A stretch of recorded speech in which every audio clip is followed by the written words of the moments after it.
Big बाजार, एक ऐसा नाम जिसने हर मिडिल क्लास फैमिली को एहसास कराया कि मॉल में शॉपिंग करना अब सिर्फ अमीरों का काम नहीं है।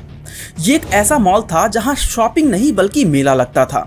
लोग स्टोर का गेट तोड़ देते थे और ट्रॉली भरकर ऐसे लौटते थे जैसे कोई जैकपॉट लग गया हो।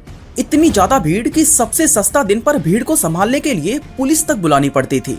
हर साल 24 करोड़ से ज्यादा विजिटर्स, देश भर में लगभग 300 स्टोर्स और 9,000 करोड़ रुपए से ज्यादा के रेवेन्यू के साथ बिग बाजार रिटेल मार्केट का किंग हुआ करता था। लेकिन फिर एक दिन अचानक सुबह को जब लोग बिग बाजार के स्टोर पहुंचे तो देखा कि दरवाजे पर अब किसी और कंपनी का बोर्ड लगा है और उसका नाम था स्मार्ट बाजार। जी हाँ, वही स्मार्ट बाजार जिसे मुकेश अंबानी की रिलायंस इंडस्ट्रीज ओन करती है, क्योंकि हजारों करोड़ों का बिग बाजार अब कर्जे के अंदर डूब चुका था और जिन स्टोर्स में कभी कस्टमर्स की लाइनें लगती थी वहां अब ताले लटक रहे थे। सबसे बड़ा सवाल ये है कि आखिर ऐसी क्या गलती हुई जिसने बिग बाजार को आसमान से सीधे जमीन पर ला पटका। क्या इसके डाउनफॉल के पीछे रिलायंस का हाथ था या फिर कहानी कुछ और ही थी? आइए बिग बाजार की स्टोरी को शुरू से समझते हैं। दोस्तों, जिस इंसान ने इंडिया को मॉल में शॉपिंग करनी सिखाई उसकी कहानी एक छोटे से कपड़ों के बिजनेस से शुरू हुई थी। असल में हुआ ये कि 1983 के दौरान कॉलेज में किशोर बयानी ने देखा कि स्टोन वॉश जीन्स का ट्रेंड तेजी से बढ़ रहा है और हर दूसरा स्टूडेंट यही कपड़ा पहन रहा है। उन्हें एहसास हुआ कि अगर इस ट्रेंड को सही समय पर पकड़ा जाए तो ये एक बड़ा बिजनेस बन सकता है। इसीलिए उन्होंने मुंबई की मशहूर जुपिटर मॉल से करीब 200 मीटर कपड़ा खरीदा और सोचा क्यों ना इसे लोकल ट्रेलर और रेडीमेड कपड़े बनाने वाले कारखाने को बेचकर देखा जाए। अब पहली डील छोटी थी लेकिन प्रॉफिट अच्छा हुआ, इतना कि किशोर बयानी को यकीन हो गया कि उन्होंने सही ट्रेंड पकड़ा है। उन्होंने दोबारा कपड़ा खरीदा, क्वांटिटी बढ़ाई, खुद बायर्स से मिलना शुरू किया और कुछ ही महीनों में उनका ये छोटा सा एक्सपेरिमेंट एक अच्छे खासे बिजनेस में बदल गया। आगे चलकर 1985 में उन्होंने पतलून नाम की दुकान खोली जहां पे वो ट्राउजर्स बेचा करते थे और फिर 1987 में इसी नाम को बदलकर पेंटालून्स कर दिया, क्योंकि पतलून नाम ज्यादा देसी और लोकल लगता था। वहीं पेंटालून्स नाम सुनने में ज्यादा मॉडर्न, स्टाइलिश और इंटरनेशनल फील आता था। साथ ही उस दौर में लोग इंग्लिश नाम वाले प्रोडक्ट्स को ज्यादा प्रीमियम मानते थे। इस स्मार्ट ब्रांडिंग की वजह से पेंटालून्स अब सिर्फ ट्राउजर्स तक सीमित नहीं था, बल्कि इसके साथ अब वो shirts, jeans, tie and socks जैसी चीजें भी बेचने लगा। 1999 तक पेंटालून्स के 13 मेगा स्टोर्स और 60+ फ्रेंचाइज स्टोर्स खुल चुके थे। लेकिन 1991 के इकोनॉमिक लिबरलाइजेशन की वजह से इंडिया में मॉल कल्चर अब धीरे धीरे पांव जमा रहा था और लोग पहली बार ब्रांडेड शॉपिंग की दुनिया में कदम रख रहे थे। इसी के चलते बियानी जी ने साउथ इंडिया के मशहूर सरावना स्टोर को विजिट किया, जहां एक ही बिल्डिंग में कपड़ों से लेकर बर्तन, खिलौने, ज्वेलरी, ग्रोसरी यानी A to Z सब कुछ मिल रहा था। यहीं से उनके दिमाग में आइडिया आया कि क्यों ना इंडिया के लिए एक ऐसी हाइपर मार्केट बनाई जाए जहां हर चीज एक छत के नीचे मिले और प्राइस इतना सस्ता हो कि आम आदमी भी खरीद सके। लेकिन इसमें एक प्रॉब्लम थी कि उस दौर में मिडिल क्लास लोग ऐसे स्टोर्स में जाना अवॉइड करते थे जो दिखने में बड़े और फैंसी होते थे। बियानी जी ने इस साइकोलॉजी को गहराई से समझा और उन्हें पता चला कि भारत में बाजार शब्द अपने आप में भरोसा और अपनापन दिखाता है। इसीलिए उन्होंने अपने हाइपर मार्केट का नाम रखा बिग बाजार, एक ऐसा नाम जो सुनते ही लोगों को लगा कि ये कोई फैंसी मॉल नहीं बल्कि उनका अपना बाजार है। स्टोर का डिजाइन भी उसी सोच पर बनाया गया था, जहां अंदर जाते ही लगे कि आप किसी आम भारतीय बाजार में आ गए हो, जहां भीड़ हो, आवाजें हो और सब कुछ अपने पहुंच में हो। सेल्समैन को सिंपल यूनिफॉर्म दी गई, बिना टाई एंड फॉर्मल लुक के, ताकि मिडिल क्लास ग्राहक उनसे बात करने में झिझक महसूस ना करें। बियानी जी का मानना था कि सेल्समैन कभी भी कस्टमर से ज्यादा स्मार्ट नहीं लगना चाहिए। इस तरह सारी तैयारी के बाद साल 2001 में उन्होंने कोलकाता, बेंगलोर और हैदराबाद में बिग बाजार के 3 स्टोर्स लॉन्च कर दिए और यहीं से शुरू हुआ वो रिवॉल्यूशन जिसने आने वाले कुछ सालों में इंडिया के शॉपिंग कल्चर को हमेशा के लिए बदल कर रख दिया। 2004 तक आते आते बिग बाजार हर मिडिल क्लास फैमिली की जिंदगी का हिस्सा बन चुका था। अब किशोर बयानी का विजन और ज्यादा बड़ा हो चुका था। उन्हें लगा शॉपिंग अब सिर्फ जरूरत नहीं बल्कि एक एक्सपीरियंस बनना चाहिए और यहीं से सेंट्रल मॉल का कॉन्सेप्ट पैदा हुआ, जहां शॉपिंग, एंटरटेनमेंट, फूड, मूवीज सब कुछ एक जगह पर मिलता। वो यही नहीं रुके, सेंट्रल जैसे प्रीमियम कॉन्सेप्ट के साथ साथ उन्होंने ग्रोसरी के लिए फूड बाजार और फैशन कैटेगरी के लिए FBB जैसे ब्रांड्स भी लॉन्च किए। साथ ही फाइनेंस में कदम रखते हुए फ्यूचर कैपिटल होल्डिंग्स की भी शुरुआत की। दोस्तों, बियानी जी जानते थे कि इंडिया में भीड़ खींचने के लिए ऑफर्स बहुत ही जरूरी है, इसीलिए उन्होंने रिपब्लिक डे पर सबसे सस्ता दिन, मिड वीक शॉपर्स के लिए वेंसडे बाजार और पुराने सामान के बदले डिस्काउंट वाला ग्रेट एक्सचेंज ऑफर शुरू किया था। ये कैंपेन्स इतने ज्यादा पॉपुलर हुए थे कि लोगों ने अपनी शॉपिंग्स इन्हीं डेट्स के हिसाब से प्लान करना शुरू कर दिया था। बियानी जी की टीम ने मार्केटिंग में भी साइकोलॉजी का जबरदस्त इस्तेमाल किया। एड्स में अक्सर ट्रॉली में बैठे हुए बच्चे दिखाए जाते थे ताकि लोगों को महसूस हो कि शॉपिंग सिर्फ खरीदारी नहीं बल्कि परिवार के साथ बिताने का एक्सपीरियंस भी है। इस तरह 2004 से 2010 के बीच बिग बाजार पूरे देश में अपने 100 से ज्यादा स्टोर्स खोल चुका था और नागपुर, इंदौर, लखनऊ व जयपुर जैसे टियर 2 सिटीज तक पहुंच बना ली थी। अब इतने सारे अलग अलग ब्रांड्स को मैनेज करने के लिए उन्होंने एक पेरेंट कंपनी की शुरुआत की जिसका नाम था फ्यूचर रिटेल, यानी एक ऐसा अम्ब्रेला जिसके अंदर ये सारे बिजनेसेस मैनेज किए जाते थे। इसके अलावा बियानी जी ने फर्नीचर सेगमेंट में होम टाउन, डेली ग्रोसरीज के लिए इजी डे, प्रीमियम फूड के लिए फूड हॉल और इलेक्ट्रॉनिक कैटेगरी में ई जोन की शुरुआत की। मतलब हर सेगमेंट के लिए अलग अलग ब्रांड्स लॉन्च कर दिया। उस वक्त बिग बाजार की सालाना सेल्स 9,000 करोड़ रुपए तक पहुंच चुकी थी, जबकि उसकी पेरेंट कंपनी फ्यूचर रिटेल का टोटल रेवेन्यू 20,000 करोड़ रुपए को क्रॉस कर चुका था। पूरे देश में फ्यूचर ग्रुप के 1500 से ज्यादा स्टोर्स थे, जिसमें 300 तो अकेले बिग बाजार के ही थे। कह सकते हैं कि बियानी जी ने एक पूरा रिटेल इकोसिस्टम तैयार कर दिया था। मीडिया में उन्हें इंडिया का वॉलमार्ट कहा जाता था, लेकिन जो कंपनी बाहर से इतनी स्ट्रांग दिखाई पड़ रही थी वो अंदर ही अंदर खोखली हो चुकी थी, जिसकी शुरुआत 7 साल पहले ही हो गई थी। क्योंकि 2008 में दुनिया की इकोनॉमी पर ऐसा झटका लगा था जिसने बड़ी बड़ी कंपनियों को हिलाकर रख दिया था। अमेरिका से शुरू हुआ ये ग्लोबल फाइनेंशियल क्राइसिस कुछ ही महीनों में इंडिया पर भी इम्पैक्ट किया एंड यही वो वक्त था जब बिग बाजार की तेज रफ्तार पहली बार धीमी पड़ी। असल में किशोर बयानी ने पिछले कुछ सालों में कंपनी को जिस स्पीड से एक्सपैंड किया था वो सब अपने पैसों से नहीं बल्कि लोन के पैसों से था। उनकी सोच थी कि स्केल बड़ा होगा तो रेवेन्यू बढ़ेगा और लोन आसानी से चुका दिया जाएगा, लेकिन जब लोगों की स्पेंडिंग पावर घटी तो कंपनी की कमाई ही रुक गई और कर्ज पर टिका हुआ उनका बिजनेस मॉडल धीरे धीरे अपने ही बोझ तले दबने लग गया। 2008 से 2009 के बीच बिग बाजार के कई स्टोर्स अपने मंथली टारगेट मिस करने लगे। ऑपरेशनल खर्चे बढ़ते जा रहे थे, जैसे rent, electricity, salary, supply chain cost, लेकिन सेल्स रुका हुआ था। यानी एक तरफ रिसेशन की मार और दूसरी तरफ बढ़ता हुआ डेट का इंटरेस्ट। नतीजा ये हुआ कि 2012 तक आते आते कंपनी पर 12,000 करोड़ रुपए से ज्यादा का कर्ज हो गया। इसको चुकाना तो दूर की बात थी, किशोर बयानी इसका इंटरेस्ट भी पे नहीं कर पा रहे थे। आखिरकार कंपनी को बचाने के लिए उनको पेंटालोन सिर्फ 1,600 करोड़ रुपए में आदित्य बिरला ग्रुप को बेचना पड़ा। इसके अलावा फ्यूचर कैपिटल होल्डिंग्स, जो फ्यूचर ग्रुप का फाइनेंशियल आर्म था, उसे भी लगभग 4250 करोड़ रुपए में बेच दिया गया। इससे थोड़े दिन के लिए राहत तो मिली, लेकिन असली समस्या वही की वही बनी रही, क्योंकि किशोर बयानी ने उधार के पैसों से एक्सपेंशन करना अभी भी बंद नहीं किया था, जबकि उसी समय डीमार्ट जैसे कॉम्पिटिटर ने बिल्कुल उल्टा रास्ता अपनाया था। ना कोई डेट, ना कोई ओवर मार्केटिंग, बस स्टेडी और सस्टेनेबल ग्रोथ को अपनाया। इससे साफ था कि जहां बिग बाजार अपनी तेज रफ्तार के नशे में भाग रहा था, वहीं डीमार्ट एक एक कदम सोच समझ कर रख रहा था। उल्टा बियानी जी ने यह सोचा कि अगर रिटेल का कोर बिजनेस प्रेशर में है तो शायद उन्हें नए एक्सपेरिमेंट करके फिर से कंपनी को स्टेबल करना चाहिए। और यहीं से शुरू हुआ वो फेज जिसने बिग बाजार की जड़ों को और ज्यादा कमजोर कर दिया। 2013 से 2016 के बीच फ्यूचर ग्रुप ने हर उस बिजनेस में हाथ आजमाया जहां थोड़े भी ग्राहक मिलते दिखे। कभी चमोशा नाम से टी कियोस्क तो कभी डिपॉट नाम से बुक्स और स्टेशनरी स्टोर्स, फैशन में ऑल और गोल्ड बाजार के जरिए ज्वेलरी जैसे सेक्टर्स में भी हाथ आजमाया।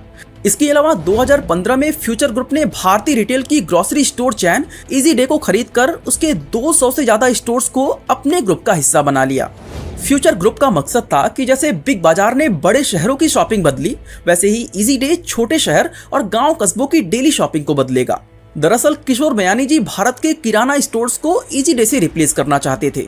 प्लान कुछ ऐसा था कि हर 2-3 किलोमीटर पर एक इजी डे का स्टोर खोला जाएगा और 2022 तक इस नेटवर्क को बढ़ाकर 10,000 स्टोर्स को क्रॉस कर दिया जाएगा। लेकिन जमीनी स्तर पर यह मॉडल काम नहीं कर पाया, क्योंकि लोकल किराना वाले उधार देते थे, फोन पर ऑर्डर लेते थे, 15 से 20 मिनट में डिलीवरी कर देते थे और हर कस्टमर को नाम से जानते थे, जबकि इजी डे के सेटअप में यह पर्सनल टच नहीं था। इसको और ज्यादा पुश देने के लिए कंपनी ने इजी डे क्लब के नाम से मेंबरशिप प्लान भी लाया, जहां 1,000 रुपए देकर कस्टमर्स को 1 साल के लिए स्पेशल प्राइजेस और कूपन्स जैसे फायदे दिए गए।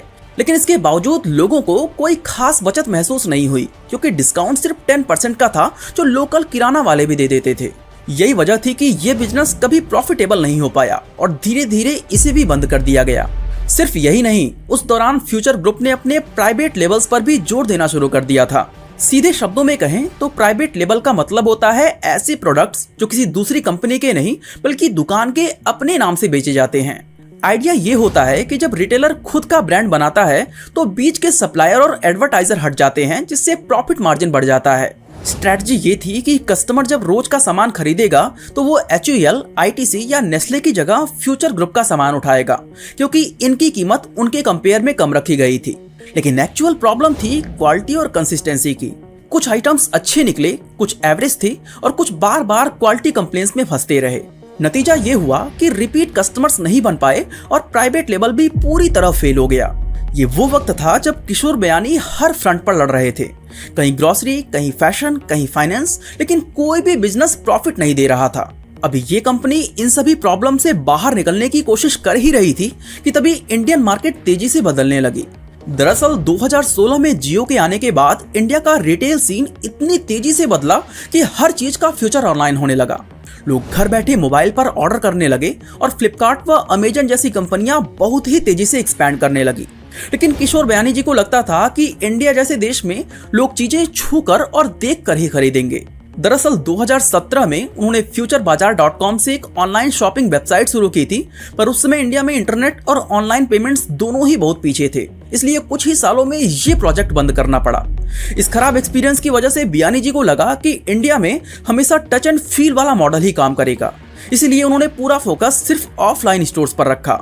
और जब तक उन्हें इस गलती का एहसास हुआ, तब तक इस डिजिटल रेस में फ्लिपकार्ट व अमेजन जैसी कंपनियां कई मील आगे निकल चुकी थी। वहीं दूसरी तरफ डीमार्ट की अगर बात करें तो उसने जब ऑनलाइन मार्केट में एंट्री ली तो प्रॉपर बैकएंड सिस्टम और लिमिटेड सिटीज के साथ डीमार्ट रेडी को रोल आउट किया। 2017 की बात करें तो बिग बाजार का एम्पायर सिर्फ बाहर से ही अच्छा लग रहा था, लेकिन अंदर ही अंदर उसके हालात काफी बिगड़ चुके थे। स्टोर्स अब लॉस मेकिंग बन चुके थे और ऑपरेशनल कॉस्ट बेकाबू हो चुकी थी।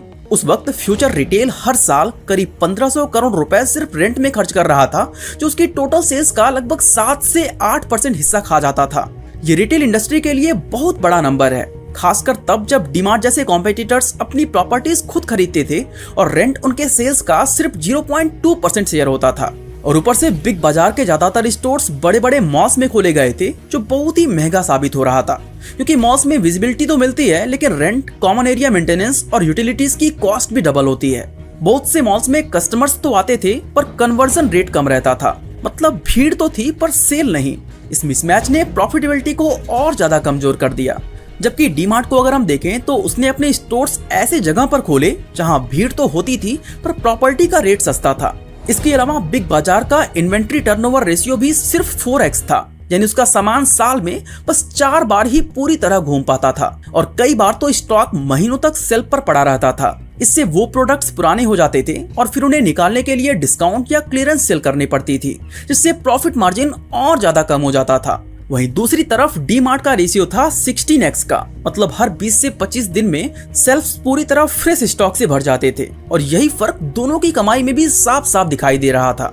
ऊपर से buy 2 get 1 free, mega savers and super Wednesday जैसे ऑफर्स क्राउड तो लाते थे पर प्रॉफिट मार्जिन खा जाते थे। जबकि डीमार्ट का मॉडल था एवरीडे लो प्राइस, यानी बिना शोर शराबे के डेली अफोर्डेबल प्राइसिंग। कस्टमर्स को पता था कि डीमार्ट में प्राइस हमेशा लोएस्ट होगा, इसीलिए उन्हें सेल के लिए वेट नहीं करना पड़ता था। इन सब परेशानियों के चलते बिग बाजार का डेट लगातार बढ़ रहा था, जो 2019 तक 12,800 करोड़ रुपए पर पहुंच गया था। ऐसे में फ्यूचर ग्रुप के पास ना ही कैश बचा था और ना ही कोई क्लियर स्ट्रेटजी। हर नया स्टोर एक बोझ बनता जा रहा था और किशोर बयानी के पास अब 2 ही रास्ते बचे थे कि या तो किसी बड़े इन्वेस्टर का सहारा लिया जाए या फिर किसी चमत्कार का वेट किया जाए। लेकिन किस्मत ने बिग बाजार के लिए कुछ और ही प्लान कर रखा था, कुछ ऐसा जिसकी किसी ने कल्पना भी नहीं की थी। और उस मुसीबत का नाम था कोविड पैंडेमिक, जिसने दुनिया भर के बिजनेसेस को बुरी तरह अफेक्ट किया। लेकिन रिटेल की दुनिया में अगर सबसे ज्यादा किसी को झटका लगा तो वो था बिग बाजार, क्योंकि इसका लगभग 85% बिजनेस पूरी तरह से ऑफलाइन था। ऐसे में लॉकडाउन लगते ही इसकी सेल्स अचानक से 0 पर आ गई। महीनों तक कोई कस्टमर स्टोर में नहीं आया और बिलिंग काउंटर्स पर धूल जमने लगी। सिर्फ 3 महीनों में कंपनी का करीब 7,000 करोड़ रुपए का रेवेन्यू हवा हो गया। दूसरी तरफ रेंट, इलेक्ट्रिसिटी और लोन्स की EMI जैसे फिक्स्ड खर्चे अभी भी जारी थे, लेकिन जब इनकम ही नहीं थी तो ये सारे पेमेंट्स होते कैसे? नतीजा ये हुआ कि अब डिफॉल्ट शुरू हो गए। हर महीने लैंडलॉर्ड को जाने वाला मोटा किराया अब लायबिलिटी का बोझ बन चुका था और दूसरी तरफ एम्प्लॉइज की हालत भी खराब थी क्योंकि हजारों स्टाफ मेंबर्स की रोजी इन्हीं स्टोर से चलती थी जो अब बंद पड़े थे। ऊपर से ऑनलाइन राइवल्स ने इस गैप का पूरा फायदा उठाया। अमेजन, फ्लिपकार्ट और JioMart door to door delivery से उन कस्टमर्स तक भी पहुंच गए जो कभी सिर्फ बिग बाजार से शॉपिंग करते थे। इस तरह कोविड सिर्फ एक हेल्थ क्राइसिस नहीं बल्कि फ्यूचर ग्रुप के लिए उसके कॉफिन में लगने वाला आखिरी कील साबित हुआ। किशोर बयानी के पास अब कोई भी रास्ता नहीं बचा था, इसीलिए उन्होंने एक बहुत ही बड़ा कदम उठाते हुए रिलायंस रिटेल के साथ लगभग 24,713 करोड़ रुपए की डील फाइनल कर ली। इस डील के तहत फ्यूचर रिटेल के सारे ब्रांड्स जैसे बिग बाजार, FBB, फूड हॉल और इजी डे रिलायंस इंडस्ट्रीज को सौंपी जानी थी। यानी फ्यूचर रिटेल के स्टोर्स, स्टॉक्स, वेयर हाउसेस और सप्लायर कॉन्ट्रैक्ट सब रिलायंस को मिल जाते और बदले में फ्यूचर ग्रुप को इतनी रकम मिलती कि वो अपना पूरा कर्जा चुका सके। ये डील उनके लिए आखिरी उम्मीद बची थी, लेकिन इसमें भी एक बड़ी प्रॉब्लम खड़ी हो गई क्योंकि अमेजन इस डील को रुकवाने के लिए कोर्ट में पहुंच गया क्योंकि उसका कहना था कि 2019 में उसने फ्यूचर ग्रुप की कंपनी फ्यूचर कूपन्स में 49% का स्टेक खरीदा था और उस डील की कॉन्ट्रैक्ट टर्म्स के हिसाब से फ्यूचर ग्रुप बिना अमेजन की मर्जी से अपना बिजनेस नहीं बेच सकता था। अब जैसे जैसे कोर्ट की तारीखें बढ़ रही थी वैसे वैसे फ्यूचर ग्रुप का डेट भी बढ़ता जा रहा था और तभी आता है 25 फरवरी 2022 का दिन जब एक ही झटके में सब कुछ बदल गया। रात के वक्त रिलायंस की टीम करीब 200 बिग बाजार स्टोर्स पहुंची और उन्हें अपने कब्जे में ले लिया। अगली सुबह लोगों ने देखा तो वो चौंक गए क्योंकि बिग बाजार के स्टोर्स पर स्मार्ट बाजार का बोर्ड लगा हुआ था। रातों रात ब्रांडिंग बदल गई और करीब 30,000 एम्प्लॉइज को रिलायंस कंपनी में शिफ्ट कर दिया गया। वहीं दूसरी तरफ कोर्ट केसेस वैसे ही चलते रहे जिसकी वजह से रिलायंस के साथ कभी डील क्लोज हो ही नहीं पाई और फ्यूचर रिटेल को कोई भी पैसा नहीं मिला। आखिरकार 2023 में ये कंपनी पूरी तरह डूब गई और मामला NCLT यानी कंपनियों के लिए बनी हुई स्पेशल कोर्ट में पहुंच गया, जहां 2024 में फ्यूचर रिटेल के बचे कुचे एसेट्स को बेचकर उसके कर्ज चुकाने का प्रोसेस शुरू हो गया। दोस्तों, आज बिग बाजार का नाम सिर्फ यादों में रह गया है और कभी रिटेल के सम्राट कहे जाने वाले किशोर बयानी अब पब्लिक की नजर से दूर हो चुके हैं। कभी जिनके आइडियाज पर MBA केस स्टडीज बनती थी वो आज खुद एक बिजनेस लेसन बन गए हैं। उनकी कहानी हमें सिखाती है कि स्पीड से ज्यादा जरूरी है स्टेबिलिटी, वरना एम्पायर गिरते देरी नहीं लगती। बाकी दोस्तों, इसी तरह अगर आप जानना चाहते हैं कि जो पेटीएम एक वक्त डूब चुकी थी उसने इतना शॉकिंग कमबैक कैसे किया तो आई बटन पे क्लिक करके इस वीडियो को देख सकते हैं। बाकी आज के लिए बस इतना ही।